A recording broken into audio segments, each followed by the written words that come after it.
Now, in an extraordinary turn, Zarina, whose major retrospective had opened at the KNMA just weeks earlier before the lockdown, passed away during this time, quite tragically last month in London.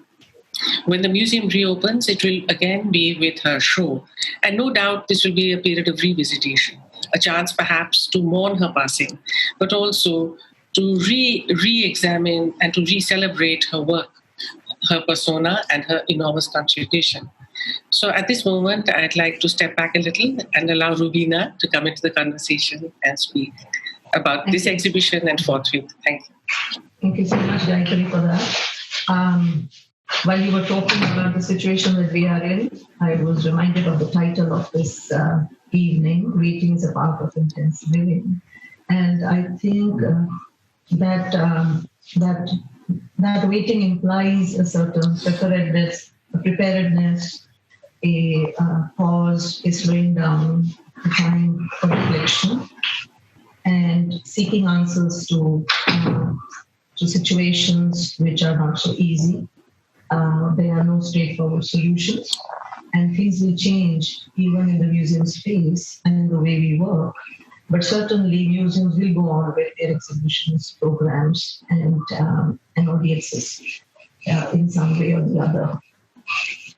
At the outset, I want to say that I feel privileged that I curated these retrospectives and comprehensive exhibitions of these three extraordinary women artists who are not only enigmatic, reticent, speak less, even lesser about their work, difficult at times, adorable.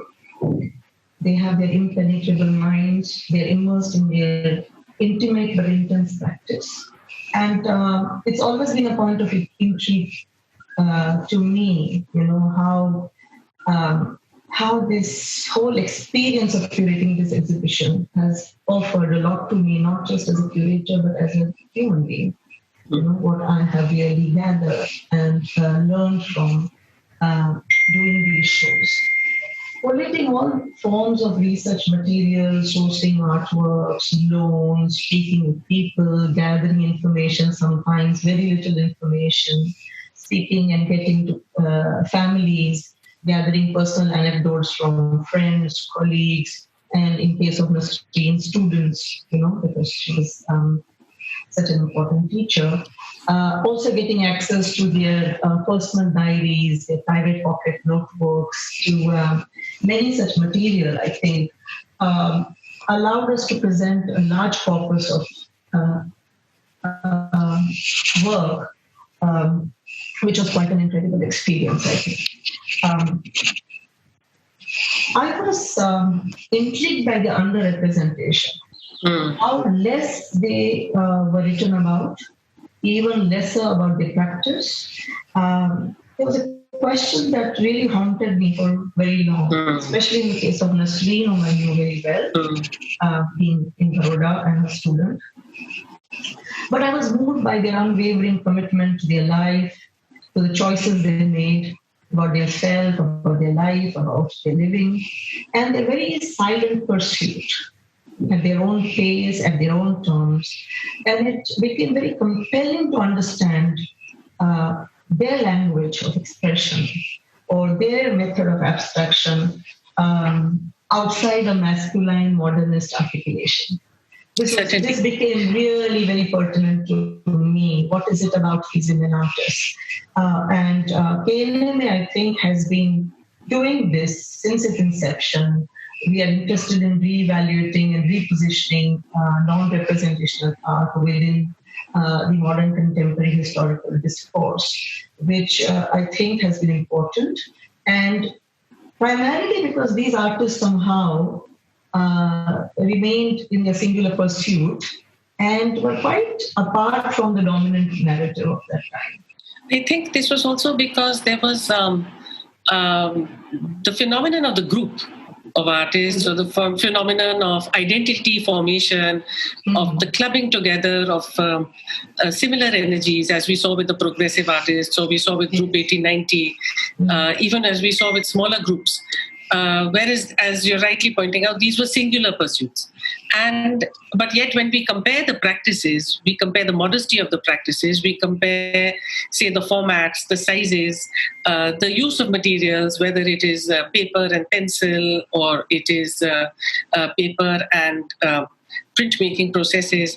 These stood at some distance away from the kind of dominant forms, oils, large canvases, and also the figurative narrative which has dominated Indian art for at least 70 or 80 years. And perhaps this is why their kind of classification, their reading, research, and understanding around their works has flagged behind. Yeah, so I was saying that the fact that these women worked in isolation and they did not follow the general paradigm. I mean, in Indian art, we know that from the 50s and the 60s, looking to the West, looking to the Western dominant mode of the schools of Paris and New York was so astonishingly powerful. Now, certainly in the case of Nasreen as well as Zarina, these are cosmopolitan figures. But, they chart a different cartography, which is much more within. It could almost be like an Arpita Singh painting. If we take an Arpita Singh painting, which is in your exhibition called, say, Ashwamen, which is from our part of the subcontinent all the way to West Asia, that is the cartography that Nasreen Mohamedi has actually appropriated. Iran, Turkey, this part of the world, Rajasthan, the deserts of Arabia, which she visited as a young child from Bahrain and so on, or Zarina looking from India all the way to Japan. This was a different trajectory from that of the great inspirations of New York, which Indian male artists tended to follow. But these did not become articulated as, just to come back to that point, they were not articulated at that moment. But still, Roobina, if we are to go back and to look for any kind of location of this work, this seems to be the decade of the 70s. I was reading about them that in 1970, all these three women were in Delhi. Arpita Singh was already painting over here. Is that? And you can go even earlier than that, in the late 1950s. When I was actually working on Nasreen's project, 1950s, Nasreen and Zarina both put a camera around their neck and they traveled all over the world, in different places, and went to study abroad. We know that Nasreen, coming from the background that she was, but had a father who was a liberal Muslim. She wanted to travel. She wanted to study abroad. She went to St. Martin's in London and then to Paris. She meets Zarina in Paris at Hayter's studio. There are all these interesting things. And perhaps it wouldn't be wrong to say that these were perhaps the first Muslim artists of modern India who really... Modern India? I'm wondering even if they weren't of South Asia. Who really in the 50s really made a choice of what they wanted to do and really were truly cosmopolitan in that sense. They were cosmopolitan, and there was something very interesting about their work, which is they completely occlude the domestic. It's the familial, the domestic. So we have this wonderful, we have Zarina talking about how she learned to fly. She goes up on the gliding plane and she goes, and the view that she has of Safdarjung's tomb is sort of guides her into the way that she will take this bird's eye view of all the formations that she's going to make, her father's house and so on. The other kind of architectural structures. But these are very interesting because they're not domestic. There's nothing domestic. There's no detailing of, spaces which are familiar or unfamiliar or occupied. And in that sense, you do not have a sense of who lived here. It would be an evocation. There is no residue. They dematerialized even the content of their lives in that sense. So to take their modernity a few steps further and to realize how quickly they had arrived at this already by the 70s, they had come to this point. Yes. In fact, Zarina writes about how her mother reacted. So the influence of the father was really very much in Zarina's life, in her interest in architecture, how he took her to Islamic monuments, how quickly she learned about the idea of space in the openness of Fatehpur Sikri, or looking at the geometry of, plans and things like that, the courtyard and how things like that. And she says that when I went came back from that gliding lesson, my mother was furious, and she told my father what would have happened if the plane would have collapsed. Okay, and something would have happened to her, being a girl. And she says next week some other child went, and the plane collapsed. Yeah. But she has these interesting stories about how for her these experiences were very interesting, going to the flying school, seeing the world from above, and also how they become, she goes back and she returns to these experiences, always talking about the loss of land, there being no place for her to land. The flight log is all about that, isn't it? In 4 lines, she writes about her life, and it's a very unsettled existence, so to say. And this metaphor of the thermal being the vacuum of air in which the plane goes around and round. And that is where you get a little more time. Yes. But then this sense of unbelonging, because if she came to India and had to go back to America, she'd say, I'm going home. And if she was in America and she was coming to India, she'd say, I'm going home. And then the question, where was home? Yeah. So I think the idea of homelessness has been particularly pertinent because of the fact that it stretches across at least 50 years of human experience globally, So Zarina's, the marking of as in her maps, the interweaving of the personal and the political is very powerful. It's inescapable. It's very much like her studio within her home. Mm-hmm. To those who saw it in her flat in New York, in Chelsea, that just as there is no division between her workspace and her living space, she didn't have any divisions between the personal and the political in her art. Mm-hmm. They just fused. Yeah, I was very drawn to the idea of her life being the subject of her art. How she's chronicling her life. The recurrent theme of home, of displacement, of dislocation, of crossing borders, and how her life really goes through all of that, and this whole childhood spent, in the trauma of partition, in one sense. When she's 10 years old, partition happens. We know it has been one of the biggest forced migrations in the history of the world, and how she and how the father and the brother are left behind in Aligarh, and her mother and the sisters, the daughters, they go to the refugee camps and then go to Karachi, and then she's miserable there because her father's not there, her brother's not there. This whole idea of a breakup of a family, a separation, a kind of loss of something, a fear of losing, being together and being in that home called the Aligarh, the Abbas home, which was the haven of security and safety, and then she insists that her father come and take her back, but her elder sister is already there, settled. Okay, so Rani is married by this time. Rani is married and living in Karachi by this time. Rani, the older one, I'm forgetting her name. She was there. Okay, so they were, So this, I think from there onwards, how the whole precariousness of life, and losing a home takes on many different reiterations, and how the recurrent motive of home, then develops many different kinds of meanings for her, and so it is for 50 years, as you rightly said, she's talking about home, she's talking about no return to home, she's talking about a real home, an imagined home, and homes that she keeps on building, and a mobile home, for instance, also. Yeah. And Sita, can we have the images? There was also this thing that came to my mind. There's that wonderful work of hers, which is just this jagged line which divides the paper more or less into half. And one can see that, one cannot differentiate if this is Pakistan, this is India, this is it. And she was a woman who was so greatly influenced by poetry, by the word. And she said that the word comes before the image. It comes before even the line. Right. And if we are to consider the Hijrat poets of that time, so she would know, in a previous program with this past, Kalidas talked about he gave a quotation from Mir. We can, you can quote Ghalib.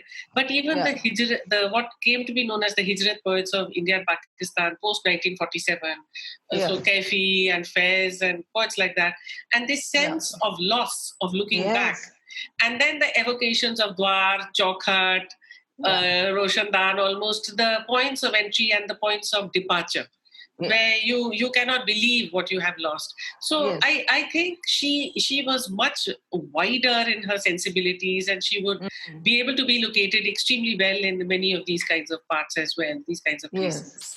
And in that poetry of the Hijrat, it is also, I think, loss and longing go together. Loss and longing. It is always, there is loss and there is also longing, That Hasrat. Really, yes, Hasrat. It's always there. So I think we should go to the third slide. Yeah. So I think it would be interesting, Gayatri, to talk a little bit about what I found very interesting both in Nasreen and Zarina, this whole idea of a language that they arrive at. It's a language of abstraction, yes, but it's so much about paring away whatever is unnecessary.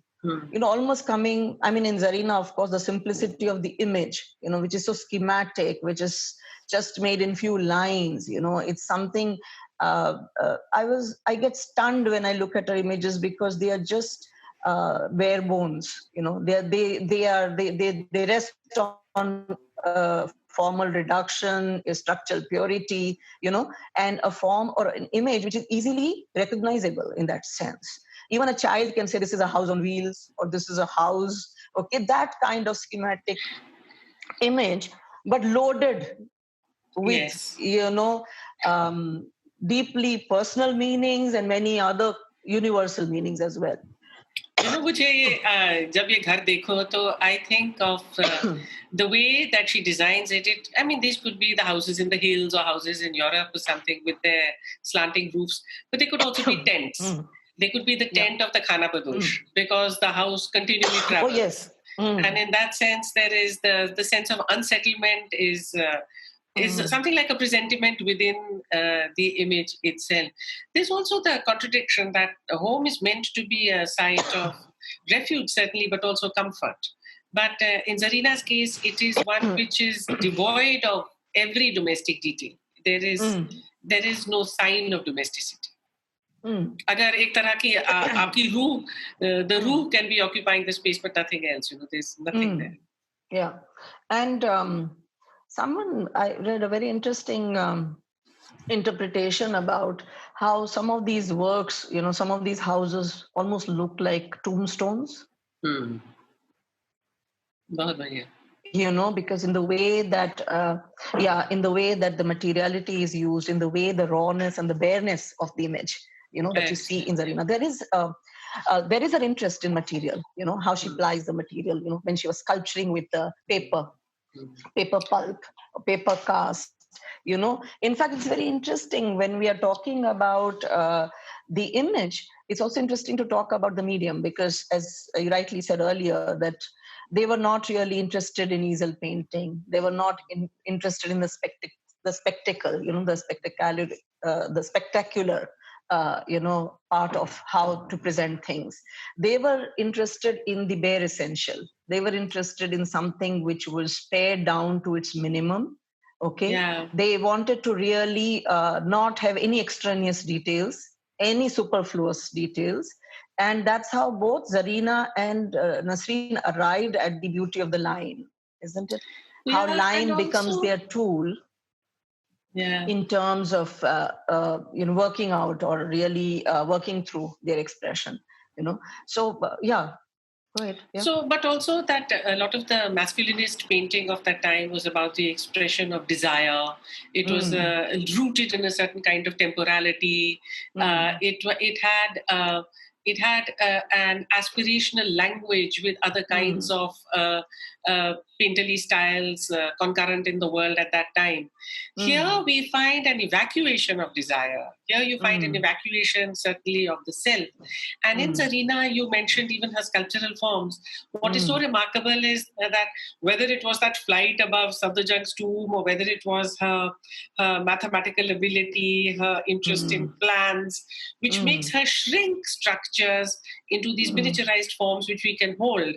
And here the evocation is of paper and just charcoal or line. But when it comes to the larger tubular, more bulbous forms which she makes, those are really the more fragile forms, the seed, the flower, etc.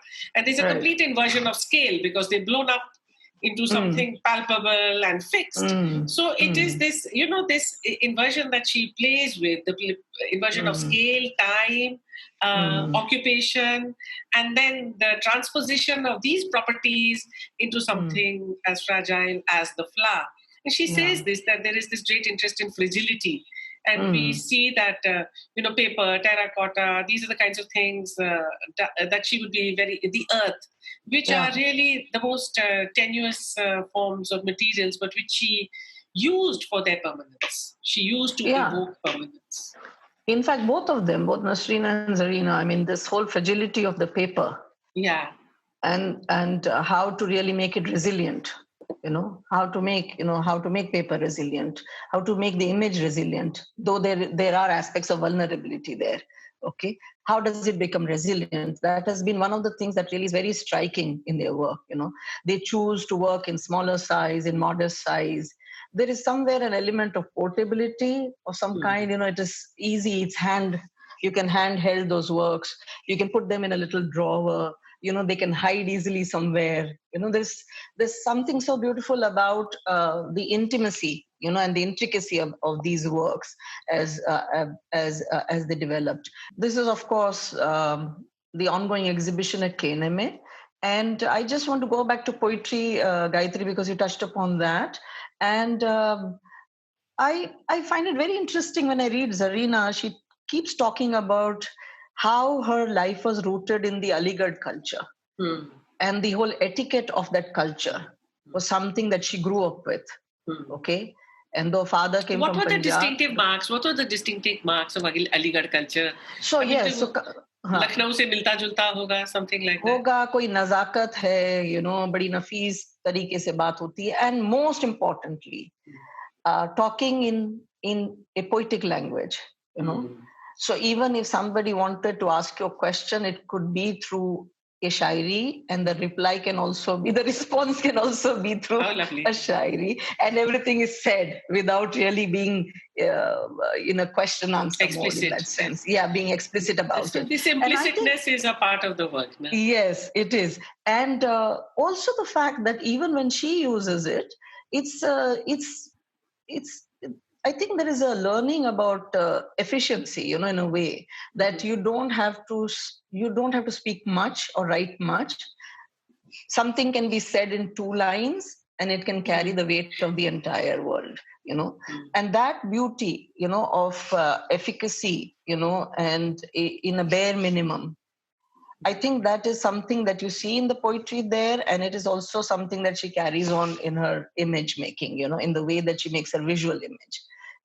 The way that I think both of them believed in this idea of restraint and the idea of you get maximum out of minimum. And this would have been heightened by her visit and her 8-month stay in Japan.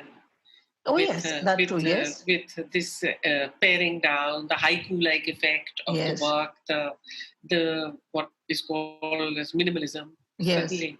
Both of them visited Tokyo, and these were very powerful and strong decisions about what they chose. Neti, not this, not that. Not the figure, not the scale, not the materials of. That they believed that they couldn't handle. But and I think this decisiveness allowed them to sort of plow a very deep groove, so to speak, in whatever practice that they wanted to appropriate. Also the chroma of this has been written about quite a lot by, especially in the case of Nasreen, whereby they talk about a sort of a median grey, the indecisiveness or the the tentativeness of something like that, because the scale of what you must talk about is so vast that you cannot attach chroma here, there, or anywhere. It has to be a color of withdrawal. It has to be the color almost of ash, in a certain sense. And that is what she's able to do. And what struck me about both of these artists is that there is, we talked about the reticence, but there is also the desire not to reveal, which can be a part of the enigma. And they do not reveal the hand. Yeah. There is the free flow of the hand drawing or something, which is what many artists just do so spontaneously. They both withhold. It is through a certain instrumentality of their instruments, so to speak, that they arrive at the artwork. And this is a certain character which I don't know if we are imposing on them as two artists with a shared time frame broadly, but these are quite remarkable practices. Yeah. In fact, coming back to poetry again and to that culture, this the nuances were very fine, So the working on those nuances was very important. And from nuances, I want to get into this idea of continuity, how their work seems to be always in a serial, in a series, or in continuity, from one to another. And repetition, rhythm, reiteration somehow, that has been so important for them. In fact, when you look at Zarina, I think everything she looks at, she turns it into a house, and she evokes associations of different kinds to them, There could be associations which are cultural, political, philosophical, spiritual, religious, all of them, It just runs through many different things. Can we go to the next slide, please? The Father's House. This, I really, really love this because it's like a flat plan, like architects make, but a freehand drawing which says Ghar, and entry points are made and some courtyard is shown, and basically made another plan which in Urdu also shows each and every place that she has detailed out, that she remembers of that. Where the garden was, where the passage was, where, how the spaces were navigated in this home. Would you like to speak a little bit about Home is a Foreign Place? Yeah, I mean, it's we always speak about her in terms of her early childhood, because it's 0 to 10, and then she goes away to Pakistan, and then she comes back for a brief period while she does college, her graduation at Aligarh, and then she's married, and then she leaves. And then her husband, Saad, dies, I think, in the early 70s. She makes Father's Home in 1992. So there is almost a 20-year gap of the regurgitation of the image. Yes. The cyclical nature of the contemplation, the regurgitation, the working, the reworking of the image. And thereafter, for the next 2 decades, we have this. I also think that perhaps this is a commentary on her own life. Home is a foreign place. The fact that from the age of 21 till 1972 or whenever Saad passes away, I'm sorry, I don't know the exact date. Yeah. The foreignness of not setting down roots anywhere in her own domesticity, but allowing, therefore, home to become. This is perhaps where we read Zarina, or where we are encouraged to read Zarina, but it may be a limitation, is to see home, nation almost as contiguous ideas. We see them as one flowing into the other. And thereby, the minimalism, the symbol, the first three images, for instance, which are so yantrik in their construction. You will use this kind of a square in the making of a yantra, But this would certainly point to her ability to understand the geometric abstraction of different cultures and to use it. Right. I mean, even again, this whole just plain the monochrome is very interesting, and I think a lot of that also comes from when you read Sufic interpretations. Yes, this is important. This is important. Geometry is about understanding the underlying order and unity between things. It is about understanding the cosmic processes of nature. It is about understanding complementaries, what we call it polarities or opposites, dark and light, white and black, morning and evening, day and night, despair and hope, things like that. And in some way, how she brings these understandings, into her image making, drawing to a bare minimum, and yet, being able to create expanses, talk about things. I mean, it's like saying that I used to see stars in Aligarh also, and I see the same stars in New York as well, but what is the difference between that looking and gazing at the stars when you were at Abba's house, and what it means here in your own solitude, in a loft where you live now, and drawing those kinds of meanings and understandings to really they become really I think her simplest work carry very complex dimensions her readings. Yes, very complex dimensions. There are histories, there are many other kinds of personal stories and narratives that all get embedded into them. And these repetitions and simplifications of images become so interesting. Next. Even when she does installations like this, where a large wall has just houses, scattered all over, almost birds in flight, as if they're always in flight, in perennial flight, and in perennial search of home. Next. Cities I called home. This is, again, I think the whole idea of home never leaves her, she says. She wants to return, she can't return, and the idea of home chases her wherever she goes, and how then she lives in different cities across continents, and also captures cities which have been destroyed, which have been have disappeared from the map of the world, talking about cities and geographies from that point of view. I really love this work, Folding House, Gayatri, because there is one schematic form here, again in a serial, which is the house form, the simplest house form.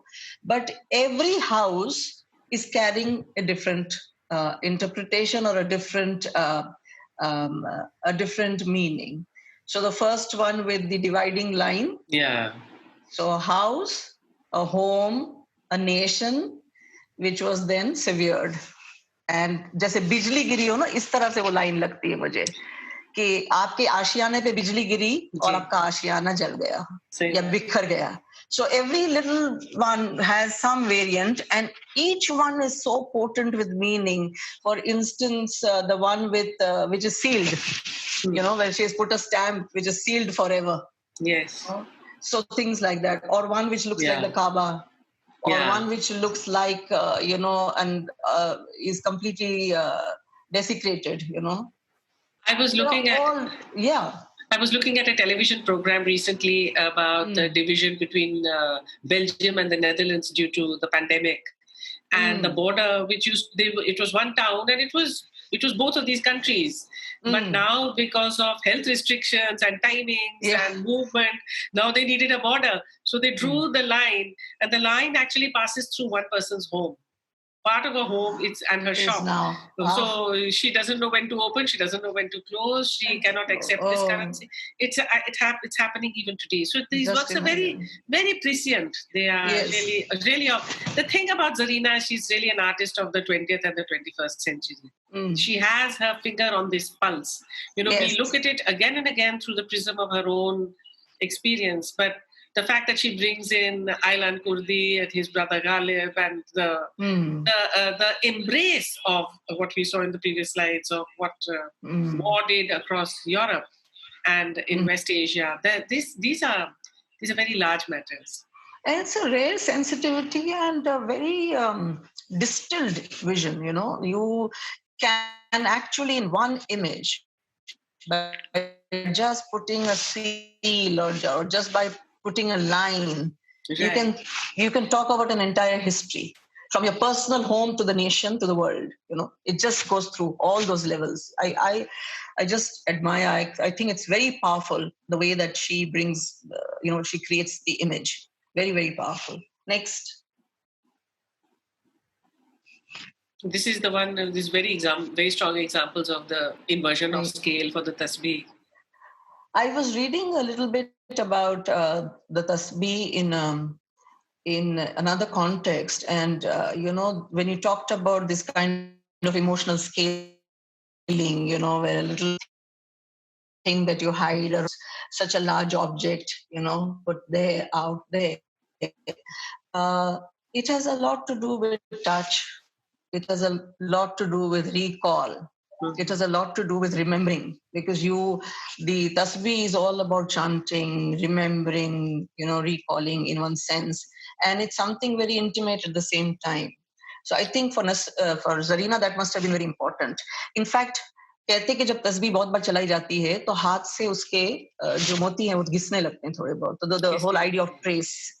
Yeah, there is this idea of trace, there is the idea of a tasbih that the mother would have or someone would have, and how it would have been touched, and the intimacy of that, and the whole idea of remembering that, comes back very strongly, besides other interpretations of it being also implying faith.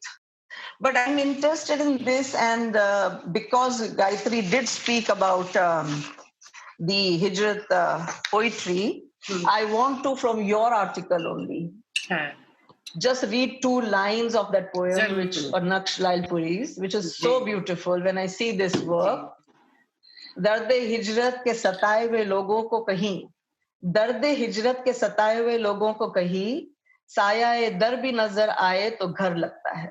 बहुत सुंदर ना. To people afflicted with pain of migration, at times even a shadow of a door looks like a home. I think it goes very well with this. And I think we can go to Arpita. Yeah. Next one, please. To whom the context may be different, but to whom the same principles of literary reading, maps, absolutely, world histories, and then the making of a language, the powerful making of a language through incisive line. That is really a mark of this artist. Maybe we can look at the next image, please. Yeah. Next, please. It's an early work, which Sunset at Kasoli. I imagine this would have been done at one of Vivan and Geeta's camps. Yeah. But we see already in the strokes the great skill of Arpita Singh is the making of the ground. In the ground, she invests the temper of the work. We get deluded into looking at the figures. We get deluded into looking at what is the relationship between the large pot and the ducks and the flowers and the aeroplanes. I think the temper of the work, its gravitas, its emotional content, or its play, even which she's a master at, is really embedded in the way she prepares the ground. Yeah, I was interested while doing the retrospective. There was a whole section on her works, which are all about mark making. Next, please. Dots and lines, and creating meshes and scaffolds and textures and patterns. Next, and how she got so immersed in doing this, and how this whole creation of a next, please.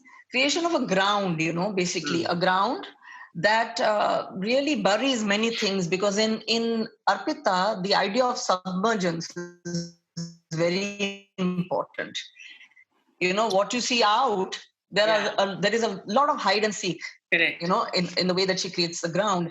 And so there are half-buried bodies, there are half-buried objects, there are things seen half from the curtain, from behind the curtain. And so this whole game of visual deception, and teasing is so important. But if we go back to these drawings and these monochromatic works where the pen and pencil is freely flowing and she's immersed in making these marks, she creates some kind of, also I would say a kind of a illegible language. She loves the idea of something being illegible, that overwriting. You could, and overwriting and layering, and you want to see where the words are, and the words are lost among, in between things.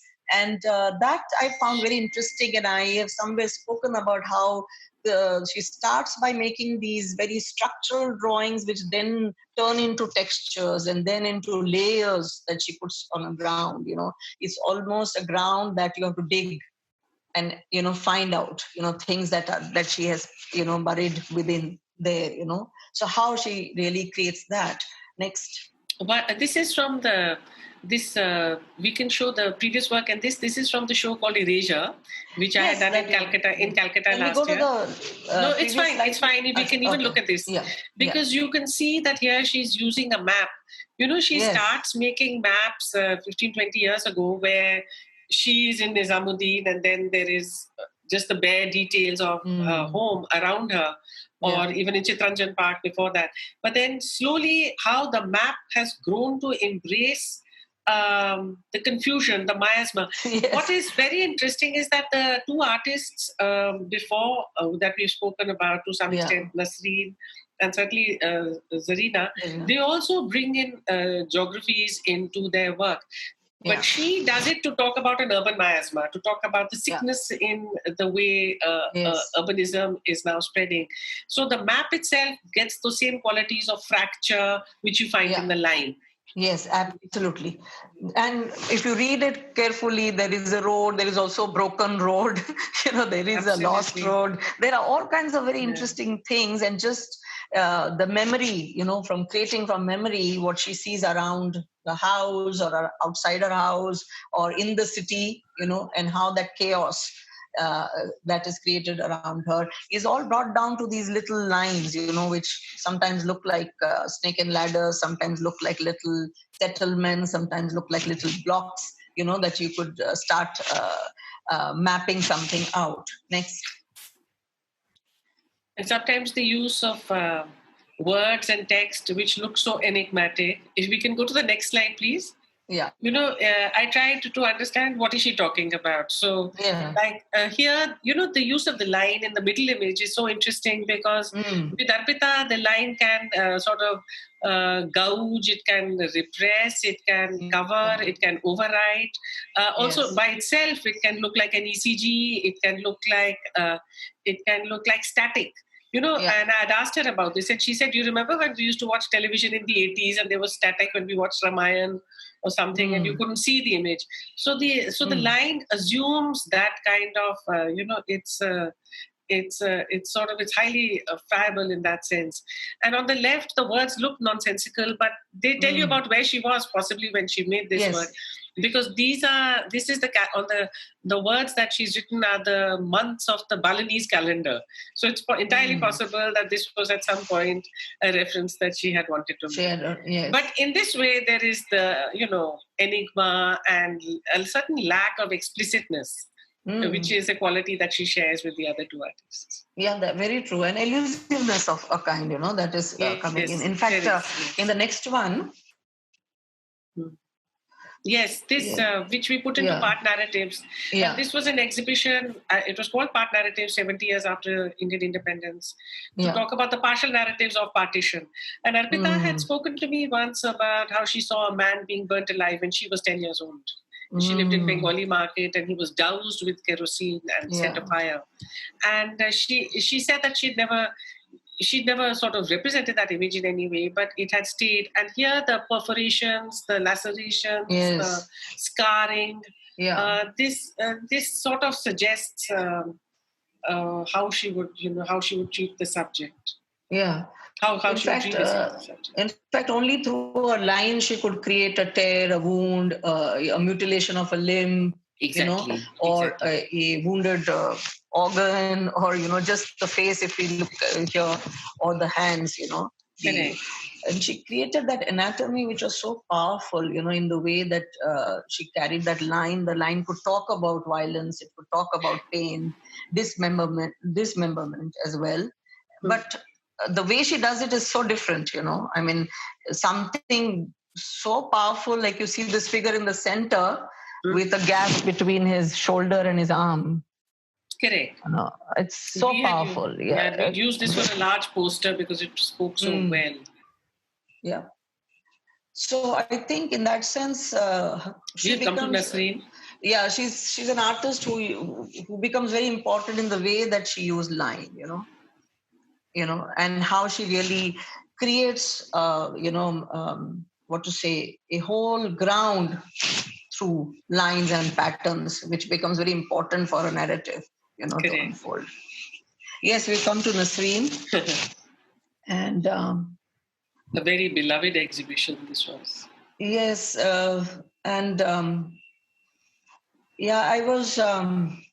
I really I thought a lot while doing this exhibition, especially because the artist was gone already, and how to really create her presence and talk about her practice. And I think, Gayatri, when we were talking earlier, we touched upon this, how these three artists, their art and life cannot be dealt separately. Their art and life really work together. The practice of their life was also their practice in art, and the practice in their art had something to do with the way that they adapted to a life, or they chose a life that they lived. And I think Nasreen in that way becomes very important to me. Some of the things that she brought in as a teacher, as a friend, as a guide, a mentor, I think become very important and pertinent to me. And I remember them every single day. For instance, at this point of time, this whole idea of withdrawal from the world, which she always talked about, that the world is too much with us and there's a need to withdraw from it and reflect. And things like that. The whole idea of emptying out, for instance, Silence. There's a need for solitude. There's a need to be silent. There's a need to be still. There is a need to just not keep anything unnecessary with you. You need to completely empty out, because unless you empty out, there is no way that you can receive anything.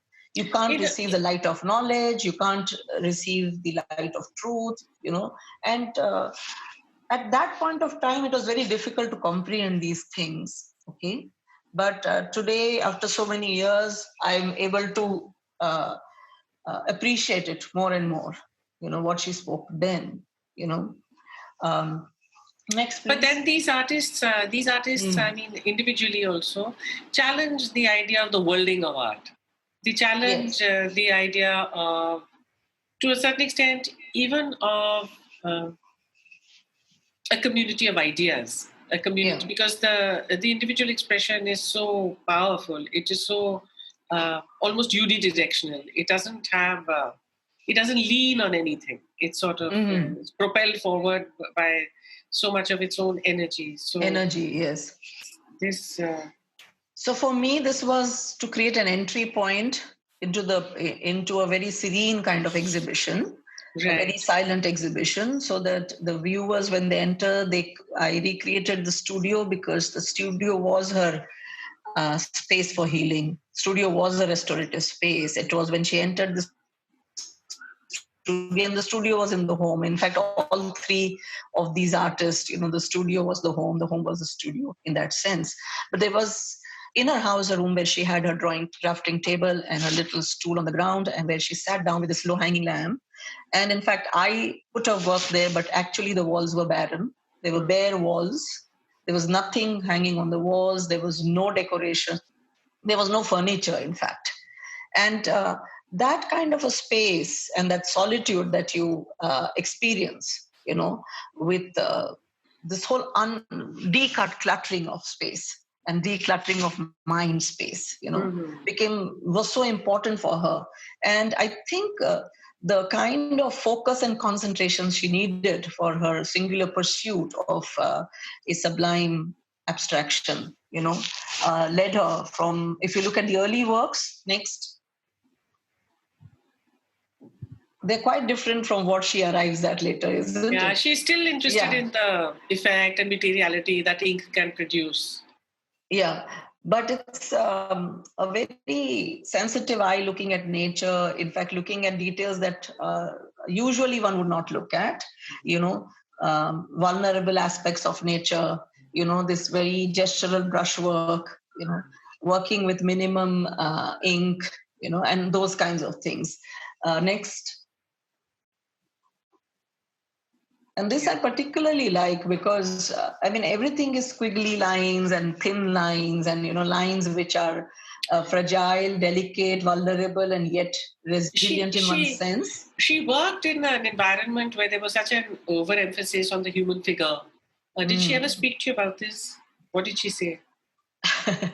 She did not speak about that, but she would speak about other things, like her interest in the shadow that comes on the wall of what is outside, the tree outside, or things that she saw in nature and how she was relating with it. She never spoke of the figure. In fact, she told me that when I look at Gopi, who was one of her friends who used to come often to her house, to her studio, I only see the border on her sari.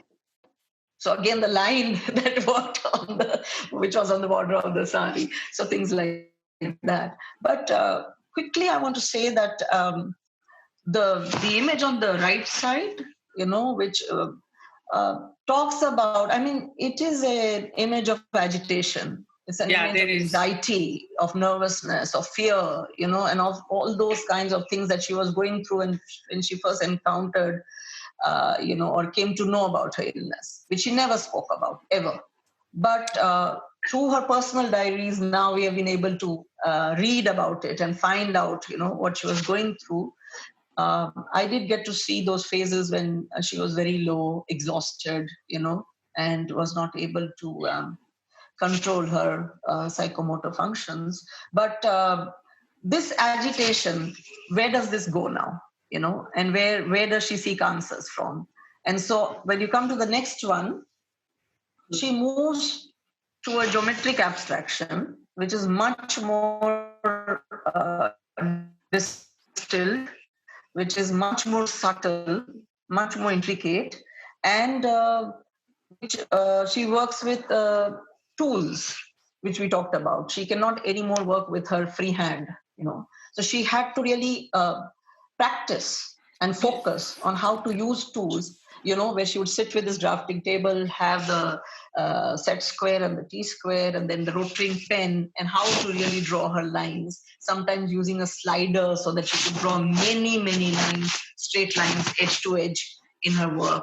And this was a transition which was very interesting, which later on I realized, because she just did not want to reveal that she was not able to really, her hand had started trembling. And there was a lot of self-disciplining and self-restraint that she had to practice so that she could be able to draw these experiences, and distill them to such, just with the use of lines, she could really come to a very, very subtle and serene linear abstraction. When we look, the comparison with Agnes Martin is very well known. But with Agnes Martin, it was schizophrenia and the desire to control a disorderly mind. Mm-hmm. The suggestion here is that with Nasreen, it was a disorderly body, which was now slowly growing out of control. But when we read the diaries or we read parts of her notations, there is a great amount of agitation in the mind as well. Yes, it is. Yes. So it's really both. So in a way, the serenity then is outside herself. Mm-hmm. We read her within, because of her ascetic lifestyle, etc., as if she imitated serenity. Perhaps she did in some part of her aspiration, in some part of her persona, but there was this constant, there must have been this terrible sort of conflict between the desire for absolute control and the absolute chaos that must have raged within her. But Gayatri, it's very interesting. The early diaries have a lot of these, are filled with this. In fact, there are more words, there is more writing, there are questions also to God, there is anger, there is quotes from different philosophers from all over the world, and then gradually the diaries are less filled, and they become much more, they get calmer. The words get calm. She doesn't feel the need to really express, so much about her pain. She's trying to cope with it. In fact, the later diaries have simple things like simplify, focus, concentrate, self-strength. There would be such words, that would come in. And if you look at the next one, I found this very interesting. And this I realized only when I started reading her many of the diaries and then relating when I used to go to her house, what she was doing at times with a little pocket diary. And the center one is actually an earlier diary. Later on, she has scribbled, she has made lines, a mesh of lines on it, because that is not necessary anymore. Something that she has either overcome or something that was there earlier, she was agitated about, but now she's calm about and she is able to cope with it. She would really just erase. It reminds me of your exhibition Erasure and how beautifully this fits in, because the same person revisits her diaries, earlier diaries, and certain things that she didn't want anybody to read anymore or didn't want her to read also. She didn't want to read them anymore because that was not a state of mind anymore. She would draw on it and she would completely camouflage it. So Agnes Martin, before she dies, asks her gallerist to destroy a certain number of works. Did Nasreen destroy any work? Or did she just erase? No, she did some of the works which didn't, I think, complete, or which she thought was not what she wanted to do. But she didn't destroy works, but she did destroy certain things that she had in her possession. I know that. I don't know what happened of that. But certainly, I think these diaries, when she was alive, she really kept them close to her chest. Oh, I see. Nobody read them. I used to see her sometimes scribble something and write in it, but it was then completely, it was something, a part of her that she never revealed and never talked about. And I don't think her family knew that she was writing these things, because they talk about death, they talk about destiny, they talk about when she first realized that she was living with death, and she didn't know the whole uncertainty of life and how to overcome this body, what is this body, what is this material, and this whole attempt at, how to move from materiality to dematerialization, how to move from body to spirit, how to really move from this heaviness to some kind of an ascension, you need a spiritual ascension, and that is what she was aiming for, and that comes through. We can quickly talk about her photographs, because I think that become very interesting. Yeah. Yes, this is how she really goes very, very small in these works. Next. So, would you like to start? No, I think these are very interesting because, of course, they seem to be suggesting many things to her in terms of light and shade, the possibilities of line, and how do you submerge form into formlessness. These are what the photographs seem to suggest.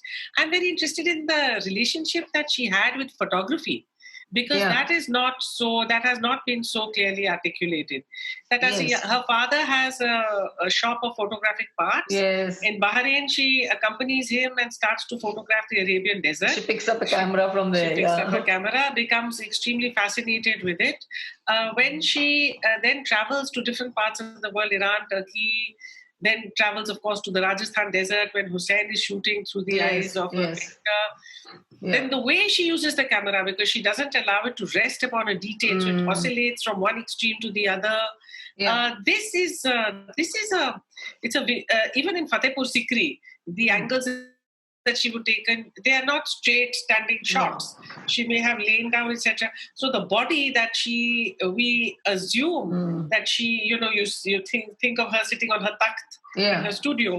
It's a very ascetic demeanor of very highly ascetic. It's a very highly ascetic, very yogic, meditating, very yogic, and very you might say in a tradition of asceticism. Of the scribe, the draftsman, or the artist. Right. Whereas as a photographer, the physicality, the outdoorness, the engagement with light and play, and again the determination to exclude, to never pronounce, and also I'm not sure if these are dated either. There is a certain, we have a sense of where they are about exactly, whether there are notes in the diaries which are relating to her photographs. They will tell us probably more. It's very interesting. The notes in the diaries are about learning photography, reading books of photography, then talking about the dark room. Then also learning how where the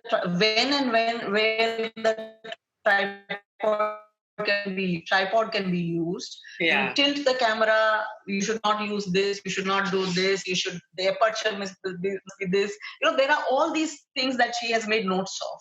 But interestingly, what I just am very drawn to her photographs for the reason that they seem so similar to her drawings in a way that it's the same thing. It's like that same pursuit continues, but here it's a physical encounter. Okay, it's something that you see and you click, you capture. But even in that capturing, it is not about filling the frame fully. It's not about spending time in having the whole panoramic view or telling us about the location or the destination or the place, or I think all those things are not there. They do one more thing, and that is they give you a more expanded sense of her engagement with materiality. Because in the early works we're looking at nature, we are thinking of the sand dunes, because that is the kind of evocation, and we know that is what she was exposed to. She wrote about how she responded to the desert and so on.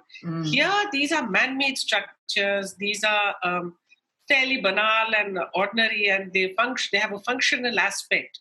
But the fact that she wants to abstract them in such a way that she's not interested with any kind of alankaric element. She's not interested in any kind of dimension which suggests use. All of that has been evacuated, and I wonder who she was engaging with at that time. At that time, Hussain, of course, was using the camera. Bhupendra Karya was an important photographer in Bombay.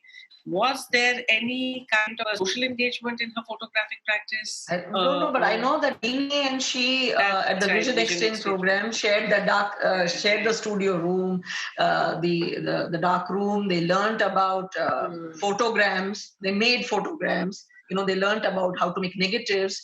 They were learning the technology, of camera, because they were so interested in this, because this really was one way they learned to see the world differently through photography, isn't it? It allowed them to really capture a lot. That's right. But in case of Nasreen, for instance, when I see these water tanks in Riyadh or in a desert place, I would love to think that it talks about hope. It talks about, I would like to read something like that. Or when you look at Fatehpur Sikri and just that dry furrow, which talked about how a city was destroyed, there was no water, okay? Right. And how these little indicators, these neglected ones, which most people may not capture, really... there's something, I think it resonates with the state of mind or what she's reading into it, perhaps. I'm trying to read like that. But I like the idea that it is not about Mughal architecture. It's not about where this location is, so you just pare down again those elements. You just don't need those things. You're focused on what you really want to capture. It could just be the floor. It could be a floor pattern. It could be a line that goes nowhere. It could be a dry line. It could be a rising form, in the desert, which is a water tank. Going to something so ephemeral like the next one, please. But also, most importantly, perhaps the light. The quality of light that she would have wanted to perhaps transpose from Fatehpur Sikri, from Agra, from Bahrain into her drawings, which was that is very important. A certain luminosity. Look at the blinding light that we were looking at in the previous image. It's hot. It could have been 12 noon or 11 o'clock in the morning. It's right. The sun is above. Look at the shadows. They're not throwing big shadows. She's standing there certainly at about 12 o'clock in the daytime, and this hot, harsh light. But then when you transpose it onto your paper, then you give it a different kind of suggestibility. Yeah. It becomes about another kind of, form of communication, or at least the whole process of internalizing the light is what she has gone through. Yeah. And in fact, because she spent more time near the sea and in the desert, both are places with very stark light, Correct. And so, and she has talked about this a little bit, where especially man-made architecture also for her was important because it made her understand light.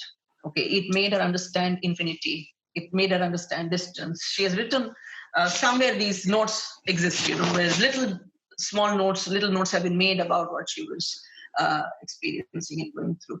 Something so ephemeral like walking the sea near the beach, and just you see these lines in nature, or you see some patterns on the ground, and you see what the sea leaves behind, the waves leave behind, which is just these little foam which might just disappear any moment, and just like capturing it in time, it's something so transient, so ephemeral. And they become, and she has made a series of these works, just walking the sea, which she used to do very often in Kihim. There is a very beautiful watercolor by Nilima Sheikh after Nasreen has passed, which is literally about the cascade of yellow light, and and it is the Kihim is the title of the work, the water and the sand, and that is of course about the passing of her friend. It's exactly that. It is just the bare elements of the sea and the sand and the. But very interesting that she never exhibited her photographs when she was alive. In fact, I've just seen one or two being printed in some brochure, in some little brochure earlier. But she kept them like they were her studies, I think, something that her learning process. It's like the diary, There were many mechanisms that they followed. I think the diaries, the notes that they made were all mechanisms of coping with life, coping with the pain they had, coping with finding forms of healing, things like that. And photographs are like references, studies, holding on, going back to it time and again. And also it makes me think that at that time there was no digital camera. These are all on a camera roll, not instantly available, not instantly accessible. And she may have taken many, many photographs, but we really don't have a whole corpus of her photographs to show. So she might be in a roll of 35, she may be choosing 2 photographs that she may think were important for her, or who knows where the others go. She would have severely edited whatever she did. Yeah, or edited, I don't know, but yeah. So, but what I see them as a parallel, in her work. It's very beautiful. I see this image and the next one. Yes, it's quite extraordinary. Isn't it? Yeah, it's. This is perhaps the hopeful image that you were. Yeah, also the image of hope that you were talking about. This is. Yes. This is a way. This is very hopeful gesture forward. So this is the ascent from the ground, isn't it? Yeah. So this whole ascent from the ground, lifting your body from the ground, leaving behind your bodily weight, this whole spiritual liberation, that she was seeking in her life, I think. I find it interesting when you see her early works, they are all edge to edge, they are dense, there is this whole interweaving and interlacing of intricate lines, lines upon lines, layering of lines, horizontal lines, diagonal lines, vertical lines, lines and lines. It's a labyrinth, creating. And sometimes those labyrinths create like shafts of light, they vibrations of light, they look incantations, they look reverberations of sound. They have all those elements in them. And then later on, she speaks less, writes less, and draws less. And it's like an utterance. There's no need to fill the page. It's all space. And you have this little symbol, just that much is enough to express what you are aiming at. And I think in her own words, she wrote about how she was seeking to move from a physical space to a non-physical space, and from a material cell to a dematerialized. Yeah, that must have been the way she had determined her own form of healing. That would have helped her in her own mind. This was quite wonderful, Roobina. I think we've had a very interesting and it was deeply interesting for me. But it is so difficult, Gayatri, I must say. It's also very difficult, Gayatri, I feel at times, because there is so much, and there is so much that can be said. There is so much in these images which can't be described. Correct. Just felt, experienced, that one can engage with. And sometimes it's very difficult to put everything out there when one is talking. But I think the practice itself is so immersive and intense, and I think definitely therapeutic. There is a form of healing. I think this whole idea from moving between the known and the unknown, okay, which is what she talked about many times, that the journey is basically, to move from the known towards the unknown. And in that, I think she just brings together, the optical, the mystical, the rational, the poetic, everything comes together, and I think it's very difficult really to pull them out or to separate them out. And that's why I feel in Nasreen, it's very limiting to say that you could only see her in the context of Western minimalism or international modernism, because her references are very rich, and certainly, and they come from. There are many references. They're not just restricted to any one culture. Okay, she was equally interested in Zen Buddhism, and she got deeply into it. She in fact, she gifted me books on Sufism, on Zen Buddhism, and so it's not that she used to get into it. She was immersed into it, and her learnings were very important because that was her practice. Okay. The way she led her life is the way that you see her art also. Quite extraordinary. चलिए ये चर्चा जारी रहेगी बात नहीं. Yes, हम तो करते रहते हैं बार-बार, don't we? घूम फिर के we come back to women artists in a way that. Yeah. But in fact, I think that what we started, or you started out by saying that they haven't perhaps received the kind of attention that they should have. Certainly Nasreen in her lifetime, and thereafter these artists, that they come to fame and major global exhibitions, etc., very late in their lives. And in that way, they are like other women artists like Kusama or Louise Bourgeois, women who are well into their 80s, and then they get their great global exhibition. So certainly that should not be the barometer. But if we are to look back, then maybe the decade of the 70s, if we have seen the progressive artists dominate the late 40s and the 50s, and Place for People comes around in 1981, then certainly I think the decade of the 70s, when these women are finding their own language, this is a period that perhaps can be reread for the kind of energies that they really unleash. Yes. If you look at these bodies of work, they are stunning in the sheer force of application, of invention, and of character in a certain sense. Of self-strength, of self-strength, yes, very strong. So maybe this is an art historical exercise that really needs to be done.